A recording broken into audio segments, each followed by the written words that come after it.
Welcome to Last Call Sunday, March Madness edition. We've got a star-studded lineup for you guys per usual. We've got Gianni the Greek coming up here up the top of the hour. And then we've got the guys from the Morning Wager. We're going to do a little three-box action here and see if we can't have a little fun on this beautiful Sunday morning before tip-off. So if you guys have a question for Brian Power, Mark Zeno, or VR, please drop it in the chat. Also forgot to text Art to Caesar from the Westgate Superbook to get needs. So let me do that right now. Let's see. What do we need today? But first, let's bring in VR. We're going to talk some of these games. Yesterday was rather uneventful. Once again, VR, yeah, Arkansas got the outright win. But overall, I loved BYU. They had a nice, fairly easy winner. We saw some favorites choke there late. That was kind of interesting. And I was really shocked to see a couple of dominant performances from a couple of other teams. This morning, I decided to throw a little flyer on 50-1 Arizona. I don't have anything coming out of that bracket. I've got Florida and Tech coming out of one bracket. I've got Houston coming out of another. Talk to me about any futures bets that you think are maybe worth making this late in the tournament. I had a long shot on Gonzaga. Obviously, they're out of it yesterday at 50-1. It was a small bet, but the horse I'm riding is Auburn. I have Auburn from when this tournament started.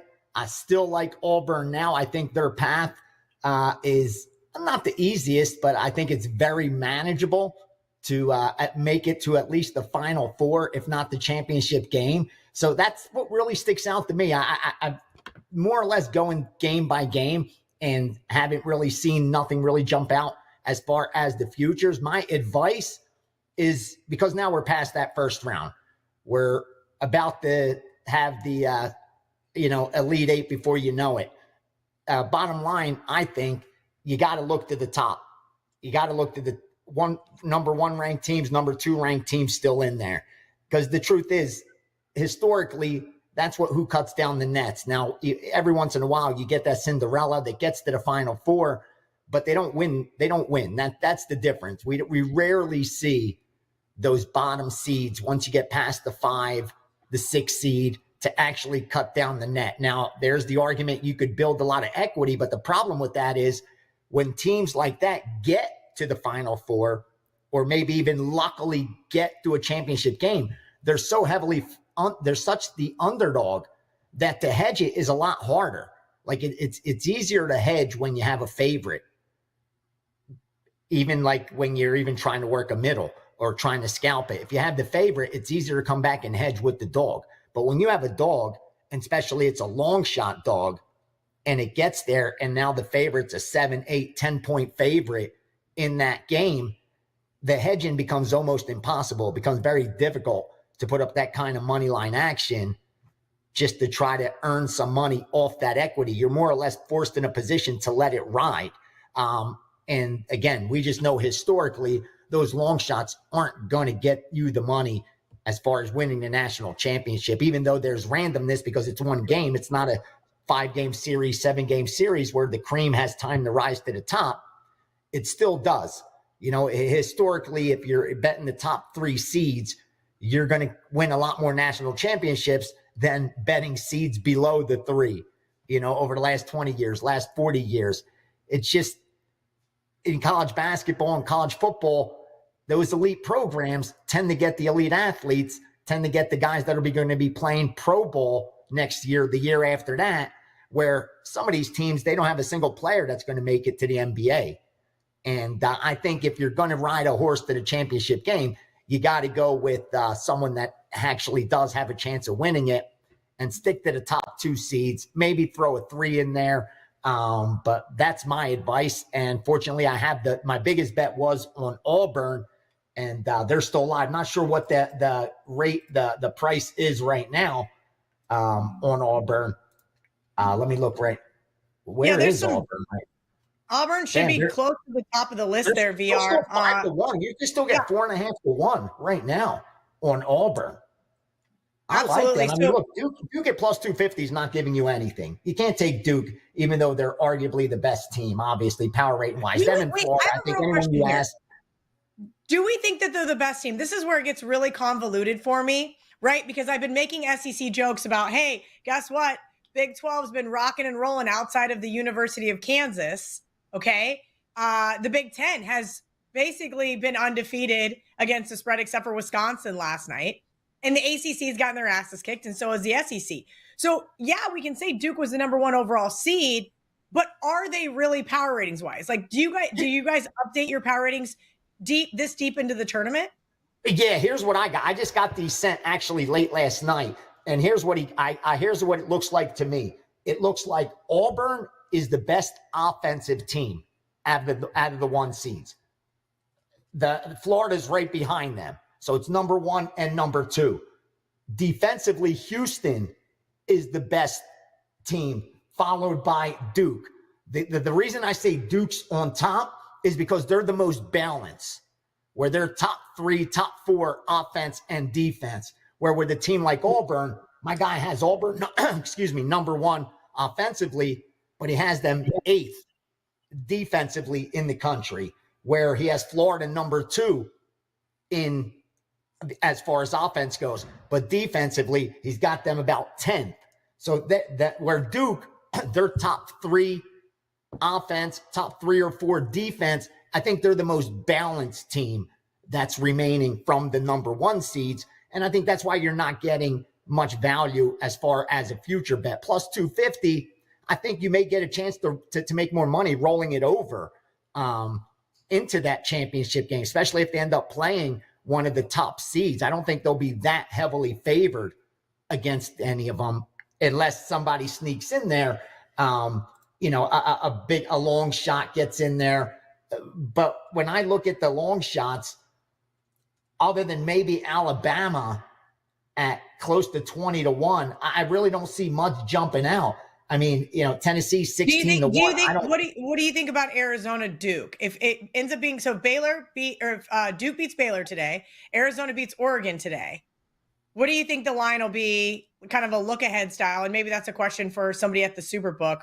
But I'm thinking like 6.5, 7, maybe at worst. On the power 7, yeah, about 7. Okay. Duke about 7, and I think also obviously the book's not going to try to predict the outcome. They're going to have to factor in some recency bias. They're going to have to factor in what the public narrative is, because again, their job is to balance money and minimize risk. It's not to predict the exact points, or else the number will land on it and they'll push all the time if they were that good. So I think they would probably. At this point, I think because of how Duke looked in that opening game, I think you'd be looking at Duke 7.5, right around there. And I think that they'd let the market decide whether they're going to push it up or push it down. Because I think where Arizona, they have the offense. I think it's defensively that they're going to find problems.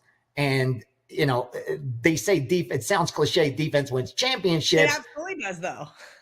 Exactly. There's some cliches that are factual, and it does. And that's what worries me about Auburn, that I'm not sure they have the defense to compete with a number 2 Florida, a number, top 5 in Duke offensively. Now, again, they've been tested throughout the season. They could beat anybody, obviously. But I think that's where the deficiency lies. And the truth is, when I look at this board and I'm trying to see based on the power ratings, where I would bet Alabama at 20-1. I really would. I think Alabama is still a top 5, top 6 team. I think offensively, they're going to give anybody a headache. Most will have them as top 5 for sure offensively in power ratings. It's the defense that's the problem. Another spot where the defense has the problem, unlike like an Iowa State team where they're defensively sound. It's just the offense is why they're 30-1. You got to be able to score as well. But that's the one that jumps out at me really right now. Looking at the power ratings and then looking at what the odds are, I would look there. And I do like your Arizona. Because 50-1 is ridiculous. They should be around that 25-1 range as well. You're right about the rollover. The rollover is the play. But the thing is the rollover, you can stop whenever you want to, right? Versus betting the futures bet. But I got a little overzealous. My group chat and I this morning decided, all right, we're going to take a flyer on this Arizona team. I do think that they have the ability to be able to spring the upset with Duke, but here we haven't seen any upsets yet.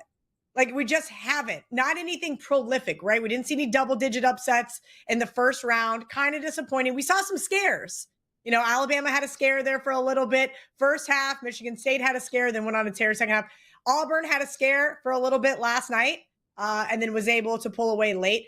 Houston even had a scare. I have Houston 10-1, and we're doing the rollover there. Also have the futures bet to see which one is actually going to have more of a profit. And I thought, how on earth is Houston going to blow this game? Talk to me about maybe some of the other teams that you think we should be looking at to maybe spring the upset, maybe not win the whole thing.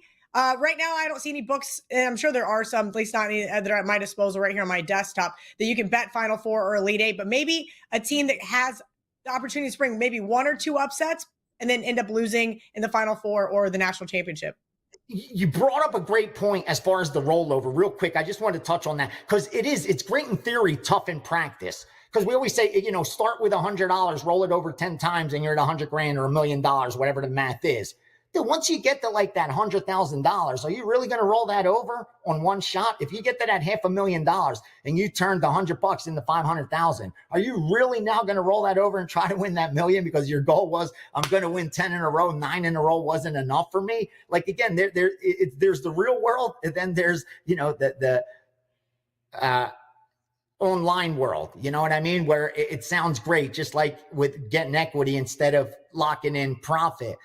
As far as the upsets, I agree with you 100%, but that's what happens historically. We all talk about the big upset that happens in March Madness, how Cinderella shows up year after year. And yeah, when the 16 beat a 1 for the first time in 50 years, we talk about it like it's the biggest deal. But again, it did happen only once in like 50 years. When a 2 beats a 15, a 3 beats a 14, something along those lines, we talk about it as a huge upset. But they're extremely rare because the math plays out like this.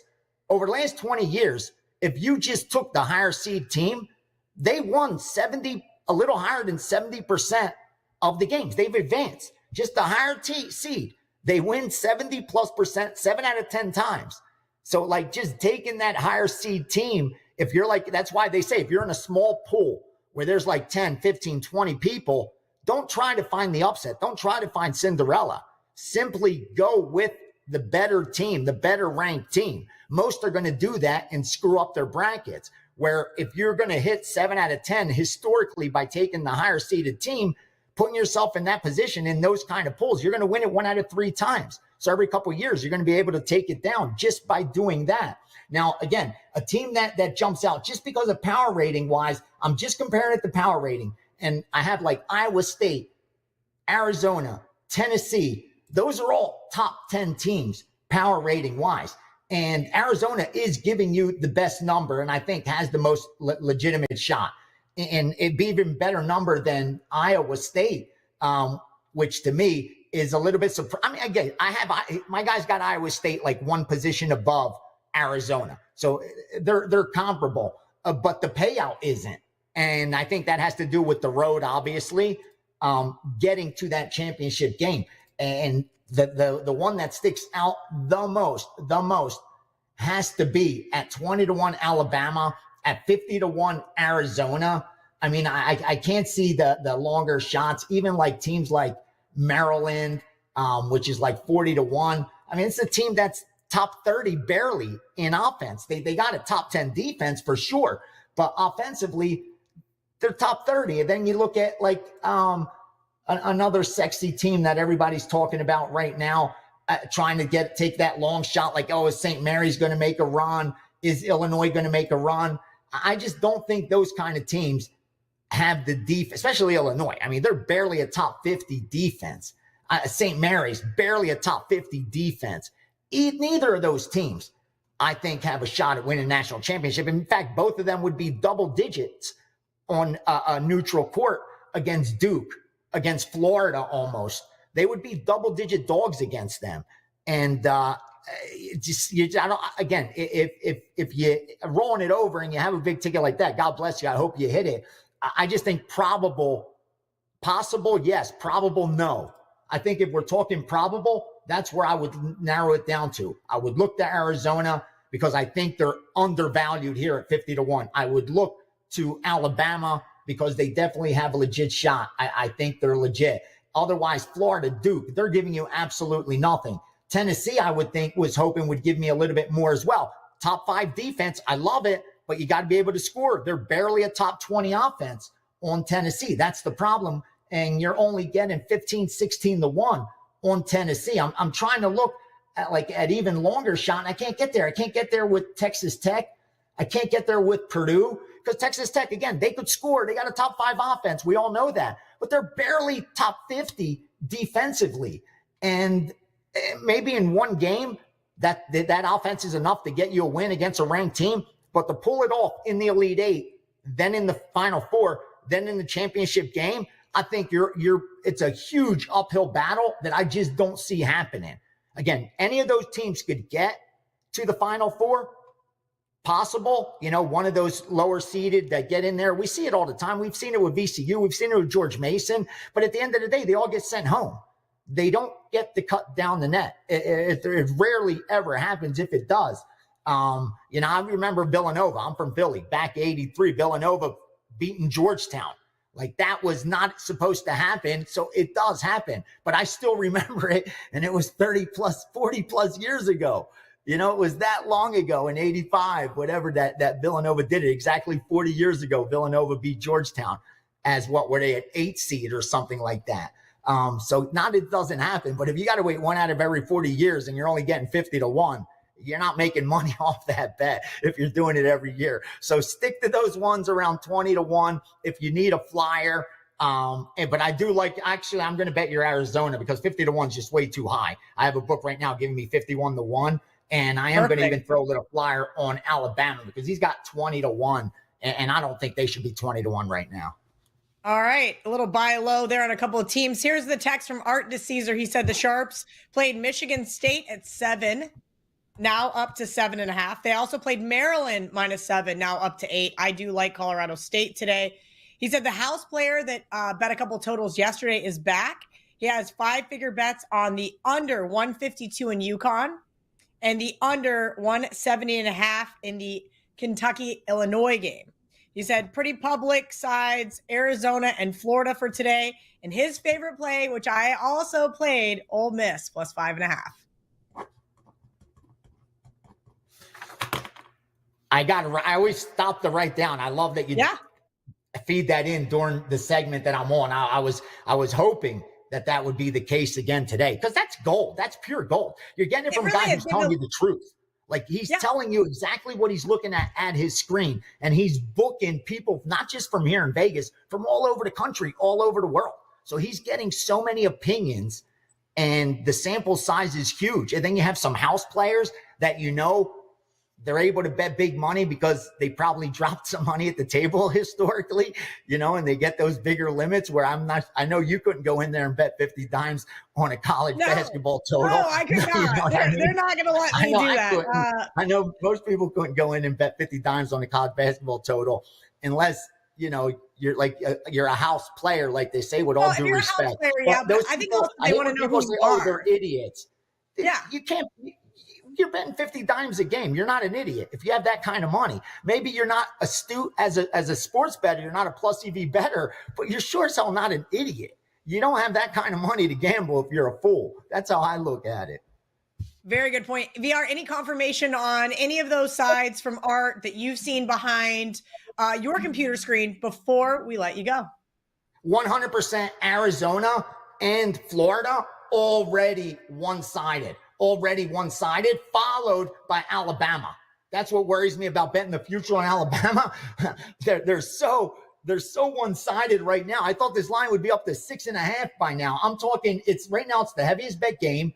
It's not the earliest game. The back end I'm looking at right now, it has almost double the amount of volume of every other game on today's slate as far as the Sweet 16 goes. And it's got almost 7 out of 10 bets money-wise and like 8 out of 10 ticket-wise. So obviously some money's come in on St. Mary's to offset the ticket balance. But Alabama really sticks out. I agree with him as far as Arizona. I agree as far as Florida. we didn't bet it, but a guy that sends me stuff, they took the Michigan State side. So I can confirm with certainty that Michigan State is a sharp side. That's why that line moved up. And real quickly, a couple other games that are not Sweet 16.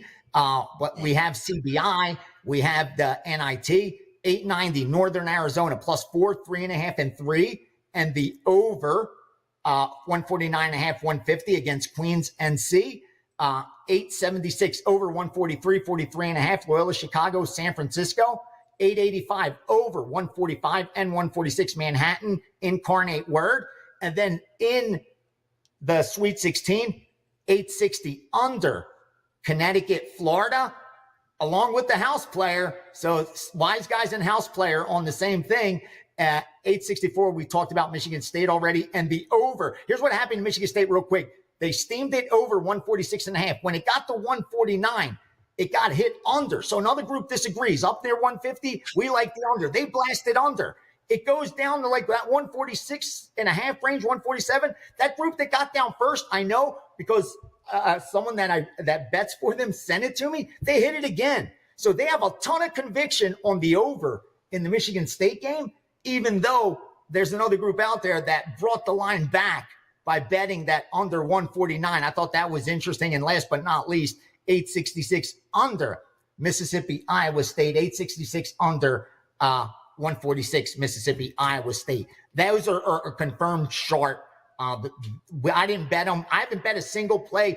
What I bet, I released 2 Austrian hockey games to my subscribers. Listen, if there's value, we're going to bet it. And it happened to be an Austrian hockey this morning. We didn't get down yet on these Sweet 16 games, but that'll change. Again, the lines get tighter as the tournament progresses. So as the line gets tighter, sometimes they sit back. When the public knocks it out of whack, then we get involved. And sometimes because it's concentrated just a small amount of games, there's really no rush.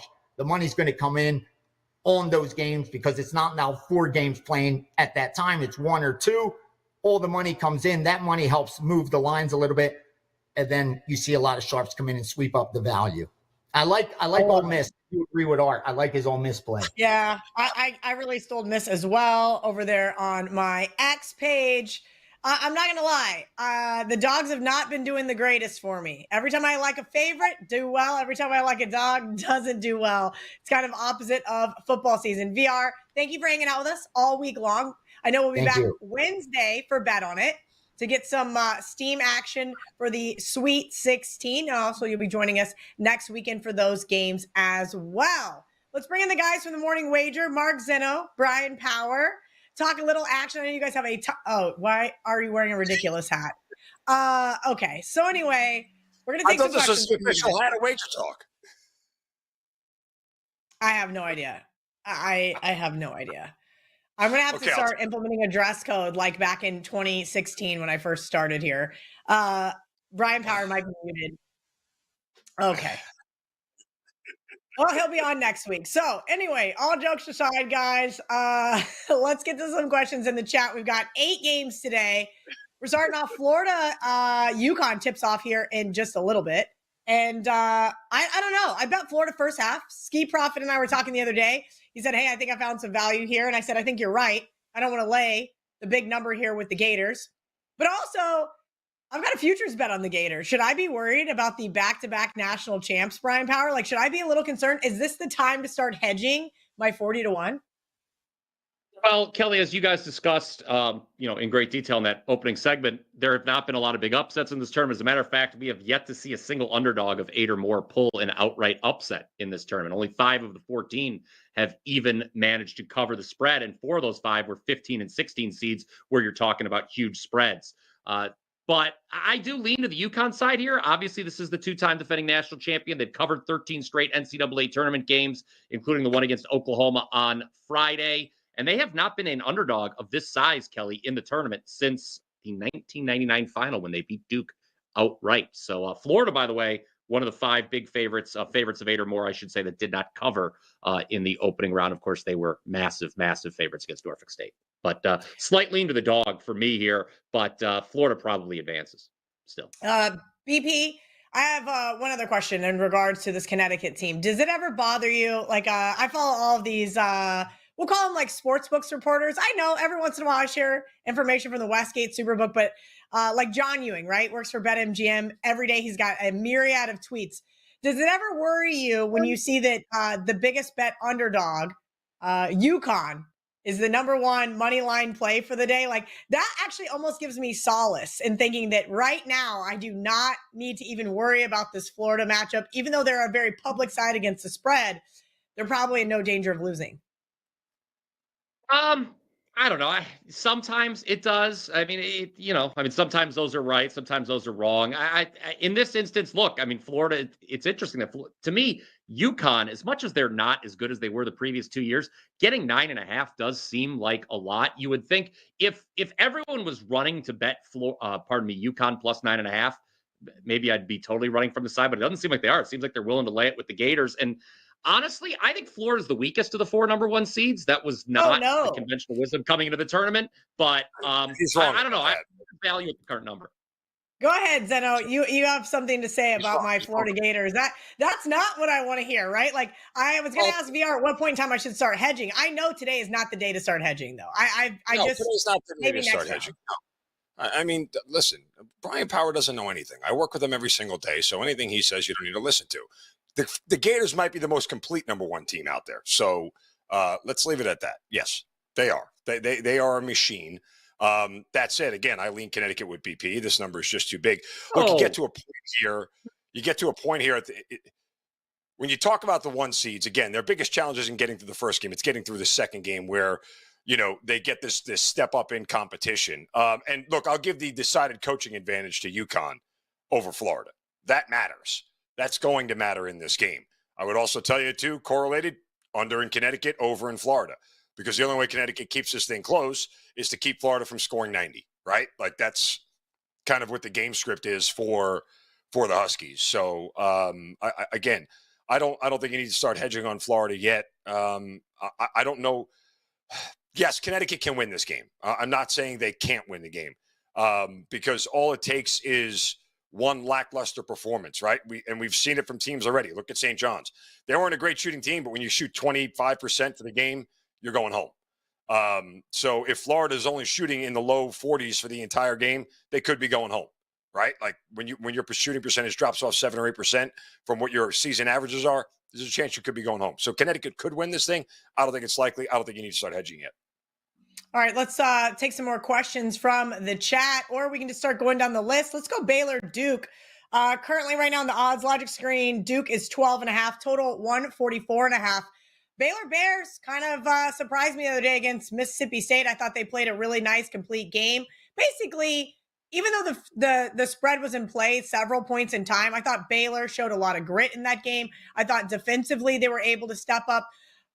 Pretty much, look, Scott Drew's teams have historically been better. This is one of his worst teams I've seen. Is the Big 12 better? Are they getting worse? That's a great question. They can't defend the 3 ball. But my thought process is Duke going to win this game in a high-scoring fashion, or do we need their defense to step up? If it's going to be a lower-scoring game, 12.5 seems like a lot. Well, here's the thing, okay? Number one, believe it or not, Baylor probably has the better backcourt, and that matters in these tournament games. So there's that.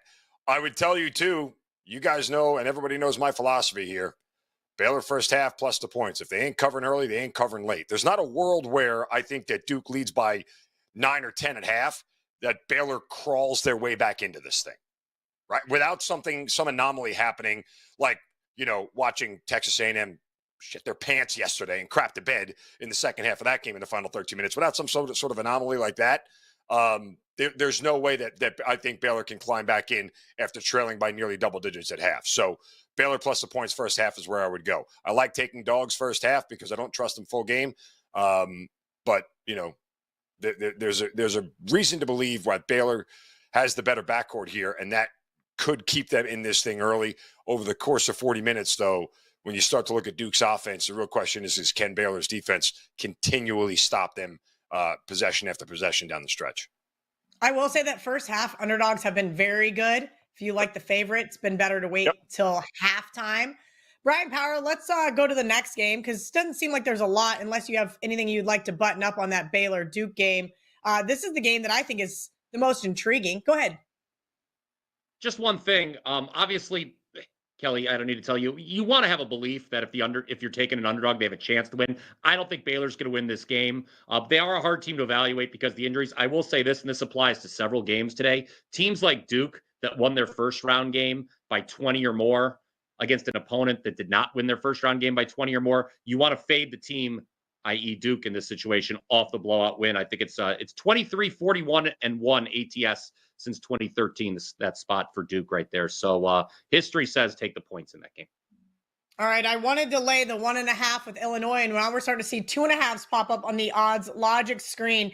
Illinois is a 6 seed, laying points against Kentucky, who is a 3 seed. You guys always know how fun that is. 168.5 is the total. I mentioned John Ewing earlier on the show because Kentucky is the number one bet underdog. Obviously, small underdogs have done well in this tournament. Big underdogs have not. Talk to me about this matchup with Illinois, Kentucky. Again, I missed the boat. If it was still 1.5, I would have laid it. I thought, you know what? We'll wait and see what halftime looks like, and maybe I'll jump on that Illini bandwagon. Yeah, coming into the tournament, Kelly, I thought Kentucky was a team that was going to lose in this spot, regardless if they played Illinois or Xavier. It's a big line with like you mentioned, though. We've already missed the best number. I got burned on a money line play. Zeno referenced it earlier, A&M yesterday, so I'm not really rushing now at this price. So what's interesting, and I think you referenced the total at the top of the program, Kelly. This total, 170. It's the fourth highest total we've ever had for an NCAA tournament game, which is pretty interesting. Kentucky cannot defend. That's the whole thing. Kentucky's banged up and they don't defend well. So I don't want to play them. I just think you missed the boat on Illinois, and I don't know if I want to play a money line minus 135. I guess if you twist my arm and forced me to make a play on this game, that is what I would do. Obviously, the Big Ten has done very well in this tournament, 10-2 straight up and against the number. So just a slight lean to a Illini money line because that's how I viewed it at the start of the tournament. And Kentucky, even though they were better against Troy than I thought, didn't show me enough to convince me that I would want to bet them to win this game. Yeah, that brings up a good talking point, right? Yesterday I tweeted, well, look who was right. Only 10 SEC teams should have got in. And Zeno was the first one to chime in and say, all right. Like, hey, listen. You can't spell suspect without SEC. There are 4 SEC teams that are worth backing in this tournament. Florida, Tennessee, Auburn, and who am I missing? Bama. That's it. The rest of them, suspect. And I'm on an island today, and I don't care. I like Iowa State. I don't care what VR says. I don't care what anybody else says. Everybody else is on Mississippi. Great. They're suspect. I like Iowa State today. Okay. All right, we'll get into that game. We'll get into that game here in a minute, but let's go back to this because Big Ten teams not named Wisconsin, Big 12 teams not named KU have done really well in the tournament so far. Do you guys think we're going to start to see some regression to the mean? That's kind of my other caveat here with Illinois is like, man, the Big Ten has looked really good. The Big 12 has looked really good. The SEC, not so much. The ACC, definitely not so much, not named Duke. I would say this, the Big Ten's had a lot of favorable matchups, I think, to get to that great ATS record. We saw, Wisconsin's basically a pick'em game against BYU. What happened to them? And I thought Wisconsin, for the record, I don't editorialize much. I thought they played one of the dirtiest and cheapest 40 minutes of basketball I've seen in recent memory. Had they stolen that game, that would have been a crime against humanity. And I got 4 more words for the state of Wisconsin, Zeno. Finish the damn beer. Oh, God. Wow. Okay. Strays all over the place here. All right. Listen, I was on BYU yesterday. I was very happy with the result. I would have liked to have had them play a little bit tougher down the stretch. I was like one eye in it. I was like, I gotta go to bed. I'm exhausted. Got to work tomorrow. BP and I talked about this is a BYU team I've bet on a lot this year and backed and made some good money on and bet against them in certain spots. The thing with BYU, and here's the handicap going into every contest, at some point they're going to have a bad 3-point shooting night and they're going to lose. And that's it. I just don't know when that happens. Like it could have happened in round 1 against VCU. All you guys were on VCU, and they didn't have it. And so they advanced. Again, they didn't have it against Wisconsin, who was a very good defensive team. somebody eventually is going to catch BYU off, and you're going to be the game's going to be over in the first 5 minutes. You're going to know. You may as well turn it off and not watch, because if they ain't making them from the jump, they're going to miss them the whole damn game. Something to look forward to with BYU. If Alabama does advance against St. Mary's today, it would be BYU versus Alabama in the Sweet 16. And a total I of believe 189 and a half. That will be the highest total in NCAA tournament history. I'm saying it right now. There's no doubt about it. Both teams could score 90, no doubt about it. Rob Christensen wants to go to the next game. St. Mary's is a 5.5-point underdog, 150.5 here on the odds logic screen in the game versus Alabama. He wants to know if we think St. Mary's is barking. And if so, how much are we playing on the money line versus the 5.5? Look, VR just said some nice things about Alabama. I have been saying all year long, Alabama is an absolute and utter fraud. Look, that first half, that first half game a couple of days ago was really, really spicy. And then guess what? Alabama was able to pull ahead. Yeah, they struggle with Bobby Moe. The problem, okay, I won't call Alabama fraudulent. What I will call their style is less than appealing, which means they don't give a rip about the defensive end. They're just going to run you out of the gym as much as they can, literally. They do not sweat other teams who score on them because they just say, guess what? We're going to score more. So the thing is with this game here, and BP and I, when we talked this morning, said the exact opposite thing. I go, you got a lot of balls betting the under. And he goes, you got a lot of balls betting the over.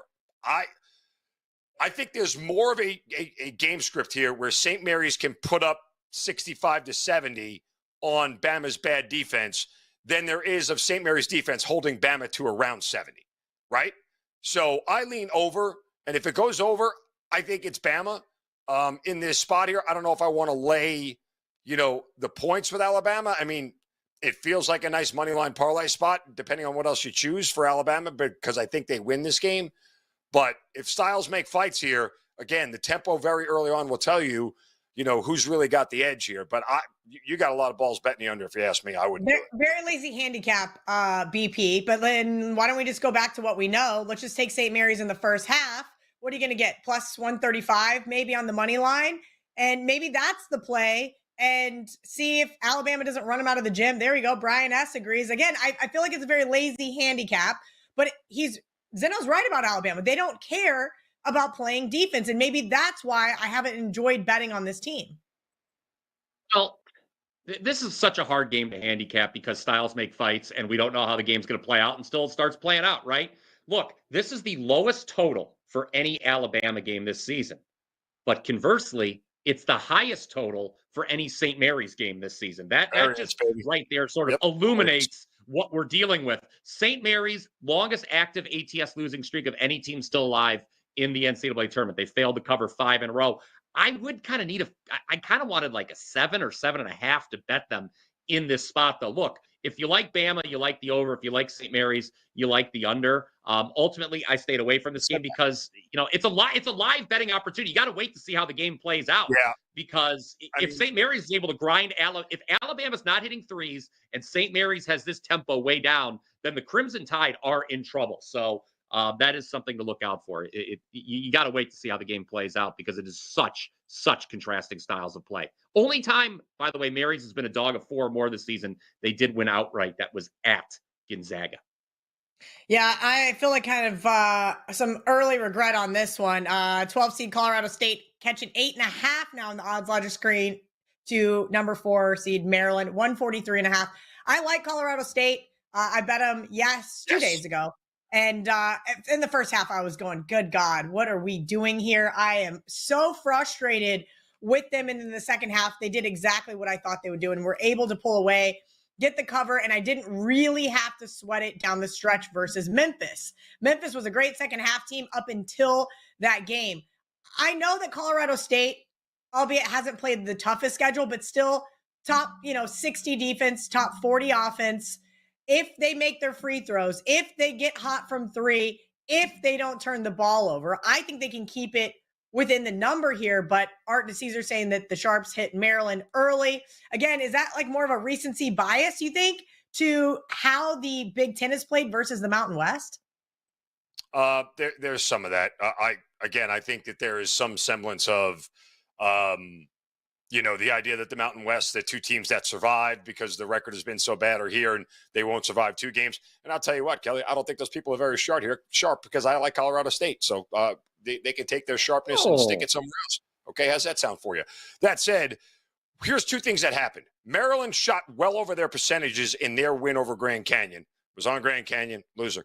Maryland shot well over their percentages from the field and from 3 in that game. Conversely, Colorado State shot under their percentages in their win over Memphis. That should have some regression to the mean here. But as you said, the real test here is, can Colorado State make threes? Maryland is an excellent 3-point defense, one of the best in the country. But yet Colorado State is one of the best 3-point shooting offenses in the country. I would tell you, too, the other part of this here is inside and how much leverage they're going to have. Derek Queen, who's the big guy for Maryland, if he gets in foul trouble early and they have to take him out, then that's going to be a huge lift inside for Colorado State.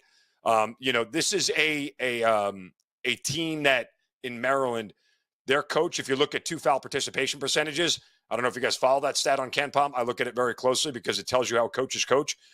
They don't play a lot of guys with 2 fouls. So once he gets 2 fouls, if it happens early, Queen's going to the bench. Colorado State will have an advantage inside. Should be able to draw some free throws here. Rams feel like the play to me. All right, guys, we got about 30 minutes until tip-off. No other show after us, so we can go as long as you guys have questions. Hanging out with the guys from the Morning Wager. Brian Power, really quick, give you guys a little promo. Oh, you want to keep talking about Colorado State, Maryland? What's important to say? I do have something important to say, okay? As a matter of fact, if you'd allow me to speak, this is normally I don't. Are you going to tell everybody you're wonderful record? Okay. He likes to do that on the Morning Wager. Kenny and the Prez 2.0, just the younger version, and neither one of them brushes their hair. That being said. What are you talking about? I brush my hair. I'm I think she's talking about Power me. And the Prez. Brian Power and the Prez don't brush their hair. I take a lot of good care of myself. We throw a little gel in there, we slap it up. It's all right. This is all by design. This is not an accident. This all came together by design this morning. Even the hat came by design. You and Teddy with the scruff, BP and Prez without brushing their hair. All right, all jokes aside, give me your synopsis on Colorado State, Maryland, and then let everybody know where they can watch your show. And guys, if you have a question, please drop it in the chat. You can watch the show right here on WagerTalk TV every Monday through Friday. Always available before lunchtime. We usually record it between around 9 o'clock, give or take. It's out shortly after that. A lot of fun. 3 free plays each and every day. A lot of laughs. We seek to educate and entertain, not necessarily in that order. I just wanted to add one thing with this. Excuse me? And insult. Yeah, well, yes, there goes that as well. That is your forte. I will say this about the Maryland-Colorado State game. 4 seeds historically benefit from facing 12 seeds, as you would think. 10-4 against the number the last 14 times we've seen a matchup like this. I was on Purdue yesterday against McNeese, but to do a little comparative analysis, Kelly, between that Purdue-McNeese matchup and this one, Maryland, I think it's fair to say, is slightly better than Purdue, but McNeese is way worse than Colorado State, and we're getting a bigger number here with Colorado State. And guys, let's not bury the lead. Colorado State has won and covered 12 consecutive games. I think that's pretty important. I think that's something we need to mention. Yes, the Mountain West has historically struggled in the NCAA tournament, but Colorado State, hey, odds makers respected them. They had them as a favorite against the 5-seed Memphis. This does feel like too many points, especially because going back to what I said earlier about Duke, guys, Maryland, Zeno talked about how they shot the lights out in round 1. They won by more than 20 points. Colorado State did not win by more than 20 points in round 1. History says there's some value backing the dog in this situation. If you're late to the party out there on the West Coast and just joining us, this is Wager Talk's last call. We're going to take you guys up until tip-off. We got 3 games left to cover unless you guys have a specific question regarding one of the earlier games. Odds Logic, open on my phone. 6-seed Ole Miss, 5.5-point underdog to 3-seed Iowa State, 144.5. Look, I mentioned how well the Big 12 teams are doing and how poorly the SEC teams are doing. And since Zeno already interjected and said that Ole Miss is suspect, I got to hear his reasoning why. I thought this line got a little too high. I think Chris Beard actually has the coaching advantage here. I know that Ole Miss struggles to get offensive and defensive rebounds. They are really frustrating, but they don't beat themselves by turning the ball over. And I can't say the same about Iowa State. Every time I lay the points with Iowa State, you know what they do? They turn the ball over 15 plus times a game. It is the most infuriating team to be laying it with. Again, as an underdog, don't mind backing the Cyclones, but I cannot lay 5.5 here with Iowa State. Zeno, tell me why you think Ole Miss is suspect. I don't think they do well against better competition. I mean, if you look at them in the SEC this year, okay, like let's just take, for example, certain spots that they played in.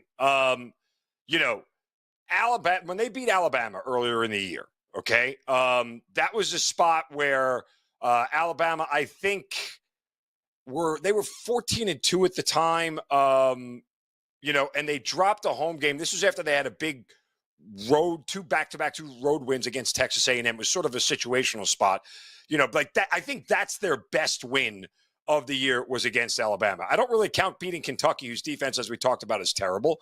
And look at the Tennessee win at the end of the year. Tennessee had everything wrapped up that they needed to wrap up at that point in time. It was the second last game of the regular season. Didn't really matter to them. But every time they step up in class, they got beaten by Florida. They got beaten by Auburn. They got beaten by A&M. I mean, I don't see them as a really competent team. I think they're fugazi. I don't trust them to go out and beat better teams on the regular. Look, I played UNC against them. I thought UNC was going to beat them. I had Ole Miss losing the first round, whether it was at San Diego State or UNC. So, this is a really complete and competent Iowa State team. I like them a lot. I know they're missing one of their guards who's not in.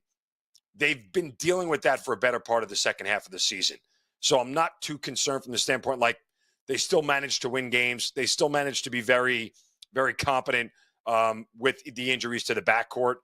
And I think they can do it here. And more than anything, it's the Iowa State defense. Like, they're going to clamp down. As you talked about, Kelly, Mississippi can't grab rebounds. So, if you're going to give me a team with the height advantage by, about 2 inches, and then you're going to give me a huge rebounding advantage, Mississippi has to make every shot. Like, you're asking them to have to shoot 45% or better from the field. If they don't, every one of those shots that misses goes in the hands of Iowa State. And that's a bad recipe. Even without their best guard, that's a bad recipe because Iowa State will be able to get up and down and put some easy buckets in against a defense that I don't think is all that good. BP. One of the things I like to look at as far as my handicap, and it bit me in the ass with the University of Kansas, is experience. Mississippi is one of the most experienced teams in Division I basketball. Do you think that holds any weight whatsoever in the tournament? Obviously, Iowa State also very experienced. I think if you like the Ole Miss side here, Kelly, what you're screaming from the rooftops is something you referenced before Mark broke the game down, and that's the turnovers. Iowa State, he mentioned they don't have Gilbert here, and I think that could potentially be huge because when Gilbert's not on the floor for Iowa State, their turnover rate goes up. What does Ole Miss like to do? They like to pressure the basketball. So if you like Ole Miss, what you're hanging your hat on here is the fact that Iowa State is going to turn the basketball over. Now, what concerns me about the Rebels is they have not posted back-to-back straight-up and ATS wins in over 2 months. So this kind of like as Zeno was saying, they're not a very consistent team. They're not a consistent team. You're suspect because you can't spell suspect without SEC. Oh, boy. I shout You that guys from are the funny. rooftops, Brian Power. I'll shout that from all the rooftops. Oh, no. Hey. Oh, no. All right, here we go, guys. That's my line. We've got 2 games left we're going to get to here in a few minutes, but one game that's tipping off in 25 minutes. I just got a text question in. They want to talk about the total in UConn, Florida. I know we kind of touched on it just a minute ago, but I'd like to revisit for those maybe late joining the show. 151.5. So this one's gotten bet up since we've been doing the show. Looks like only over money. I know that there is a correlation between Florida covering and the over, UConn covering and the under, but let's not talk about which side is going to cover and just in regards to the total. Again, we know that the key for UConn winning this game is Florida not scoring 90, but that doesn't mean Florida can't score 85 and UConn 65, and this goes under the total. Well, put it this way, I would tell you that I don't think UConn can win an over game. I think Florida can win an under game, if that makes sense, right? Because let's not forget, Florida's defense is still really damn good. I told you, they're the most complete team in the tournament, despite what Brian Power thinks. And so this is a defense here that is very, very good. And they're not going to allow UConn to make threes. They're very good inside. Look, I think there is a world where 85-70, what does that get us to? 85-155 would stay over. We more need to be in the range of 80-68, right? Like something like that, where they can hold UConn under 70, and the pace just sort of dies in the second half to keep us under 150. Yeah, I think that's possible. Like I said, I don't think Connecticut can win an over game. I think Florida can certainly win an under game and cover an under game. All right, let's hit these last two games before we get out of here. New Mexico, 10 seed, 7.5-point underdog to 2 seed Michigan State, 148.5. I considered New Mexico this morning when looking at the Lobos, and I thought, all right, can I make a case, as you guys mentioned, for them to win outright, right? Because whenever I look at dogs, I want to know if they can win outright. And we've seen some really good first halves from some of the dogs, I bet, and it just absolutely got squandered late. New Mexico loves to play fast. They have a solid defense. They do not make their free throws, and that is my one caveat. We also know yes, they did. They made a whole lot of them in the first round against Marquette. There you go. They did. They did. Marquette -3.5. I was right. Pissed off. Go ahead, Zeno. Go ahead. It's unreal in that game. Two things happened against Marquette. So you don't have to say to me, I watched part of that game. I had other games that I cared more about. But there were two anomalies that happened for New Mexico in that game that weren't supposed to happen, that were outliers from the entire season. One, they were better from three than expected. And two, what did they make? Like 13 of 15 free throws? They were like 90%. And that was their best game. That was their best game free throws percentage all season long. Part of my handicap of VCU. It was like, not VCU. Who was I? Marquette, rather. I keep confusing those two crappy schools who can't win a damn game in this tournament anyway. So, Marquette's got to be – Marquette is the most – Shaka Smart, it should be Shaka Stupid when it comes to the NCAA tournament. Like, because he doesn't win, period. Very frustrating. Smart's got a new nickname for next season. Can't wait to use that. From December through the end of February, he's Shaka Smart. When March rolls around, he's Shaka Stupid. All right. Well, BP, any thoughts here on the Lobos? I will say this much. Here's the fear with Michigan State, and I told this to BP earlier when we talked about this. Michigan State is going to have a bad shooting night that they won't recover from, just like St. John's did. That's exactly what is going to happen. Because what is going to happen is they will miss twos early, similar to what happened against Bryant. Now, Bryant was stinky. Yeah, they looked awful in the first half. Right. Michigan State looked terrible for the first 12 to 15 minutes of that game in the first half, and they were able to, end up, scrambling. When that happens against a good team and their twos don't fall, we know they can't make threes, and then they are out of their game script, right? Now they're chasing the whole way. That's what my fear is for Michigan State. And because New Mexico plays so fast, right, they may be able to pull the tempo even faster for Michigan State, forcing bad shots. They miss them. New Mexico gets up and down real quick and runs. And all of a sudden, Michigan State, at the 8-minute timeout of the first half is down, 26 to 15 or 26 to 18. It's like, how the hell did we get here? And so it could develop that way. That's my fear. Again, much similar to, there are teams, Kelly, at this point in time in the tournament, where you know exactly what's going to cause them to lose. You just have no clue about how it's going to happen or if it's going to happen. Here's what I think we do. If you like New Mexico, you bet them in the first half. If you like Michigan State, you wait till the second half, because Michigan State has been on my list for the last couple of weeks as a team to bet on in the second half. And that's exactly what they did against Bryant. I had Bryant first half, took Michigan State second half, right? Like, I'm in a gambling group chat that never stops, because we got people on the East Coast, people on the West Coast. So I'm getting a text at 3 a.m. West Coast time, which is 6 a.m. I'm waking up, and next thing you know, it just keeps on going for a 24-hour cycle. And that was a great handicap. Maybe that's the same play here, Brian Power. Look, here's the deal with Michigan State. And if you like New Mexico, you have to be concerned about one thing, and it's what you're concerned about anytime Michigan State's the opponent. Can you make threes? I have watched this Michigan State team a lot. I swear to God, you could have five Steph Currys wide open from three against Michigan State, and they'd all find a way to miss the three. Michigan State's the 3-point opponent percentage is insane. It's I believe number one in the country, if not number two. But here's the thing about what Mark was saying. We know Michigan State's going to lose eventually. We just don't know when it's going to be. I did a video elsewhere here on WagerTalk TV. Two teams that will not win the NCAA tournament. One of them was St. John's. Shut up. Out already, Mark. Mark Zeno got very upset at me when I said that, but hey, I was right, buddy. And the second one St. was John's Michigan. poor shooting that's going to do them in because they can't make 3-pointers. Yeah, and guess what happened, pal? They didn't make threes, and they're out of here. All right, they're in the soup either. line. They shot Rick 28%. Pitino, back They to the didn't make twos Italian either. restaurant for Rick Pitino. Ryan All right. Power with the pal. It's That's personal. like such like an Ohio insult. Like just wow, called him a pal. All right. Here's why did I say this, Kelly? Why did I say St. John's and Michigan State will not win the NCAA tournament? I'm going to tell you exactly. No, I didn't, because I have historical data to back me up, kind sir. Okay. Teams that were not in the preseason AP top 25 and are top 2 seeds in the NCAA tournament, none of them have ever even made a Final Four, let alone won a national championship. St. John's and Michigan State came into this tournament with that designation. Neither was preseason top 25. Both were 2 seeds. So Michigan State is not getting to the Final Four. Do they lose here? I don't know if New Mexico's the team. I think it actually helps Michigan State that they just faced a fast-paced team in Bryant. Now, New Mexico's more talented than Bryant. We understand that. But again, it boils down to somebody has to eventually hit their threes against Sparty. I don't know if New Mexico's the team to do it. I would concur with you, Kelly. I thought it was very eloquent and intelligent what you had to say about backing New Mexico in the first half, because Sparty all year long has struggled in the first half, and then they come back in the second, much like we saw in that Bryant game on Friday. All right.